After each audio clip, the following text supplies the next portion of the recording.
স্টুডেন্টরা নিজেদের প্রাণ দিচ্ছে। দেশের মানুষ অনেক কাজ করতেছে, আমাদেরকে অনেক প্যারেন্টস আসছে আমাদের সাথে আন্দোলন করছে, দেশটাকে স্বাধীন করার জন্য পুনরায় আমাদেরকে অনেক অনেক হেল্প করছে। কিছু কিছু মা বাবা ছিল আসছে খাবার ভৈরা ভৈরা হাতের বানায় বানায় নিয়ে আসছে, আইনা খাওয়াই দিচ্ছে আমাদেরকে।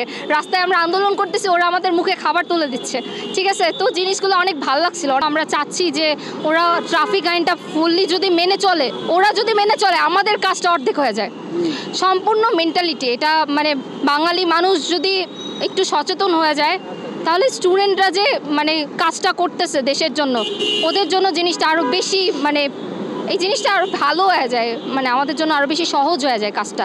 দেশটার পরিচালনার জন্য স্টুডেন্টরা নিজেদের প্রাণ দিচ্ছে।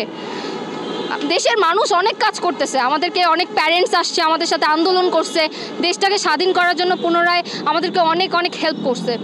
কিছু কিছু মা বাবা ছিল আসছে খাবার ভৈরা ভৈরা হাতের বানায় বানায় নিয়ে আসছে, আইনা খাওয়াই দিচ্ছে আমাদেরকে। রাস্তায় আমরা আন্দোলন করতেছি, ওরা আমাদের মুখে খাবার তুলে দিচ্ছে। ঠিক আছে, তো জিনিসগুলো অনেক ভালো লাগছিল। অনেক প্যারেন্টস আমাদের সাথে ছিল, ছোট ছোট বাচ্চা নিয়ে আমাদের সাথে আন্দোলন করছে, এমনও গেছে।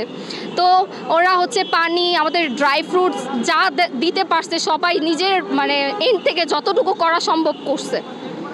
সো আমি মানে আমার দেশের যে গাড়িওয়ালা ভাইয়াদের রিকোয়েস্ট করব, ওরা যাতে হচ্ছে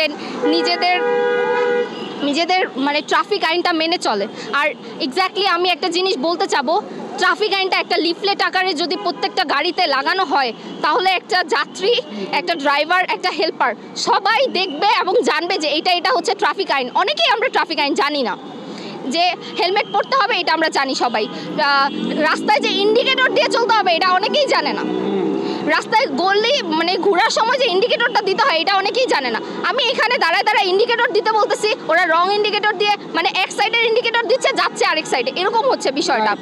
আমরা চাচ্ছি যে হচ্ছে ট্রাফিক আইনটা একটা লিফলেট আকারে করা হোক, মানে সবাই জানুক, আমি জানবো, আমার পরবর্তী প্রজন্ম জানবে, আমার মা বাবা জানবে, ড্রাইভার, হেল্পার, যাত্রী সবাই জানবে। এতে হচ্ছে মানে অ্যাওয়ারনেস বাড়বে আরও। বাংলাদেশের মানুষের মেন্টালিটি চেঞ্জ করার জন্য অ্যাওয়ারনেসটা খুবই প্রয়োজন, শুধু ট্রাফিক আইন বলা না।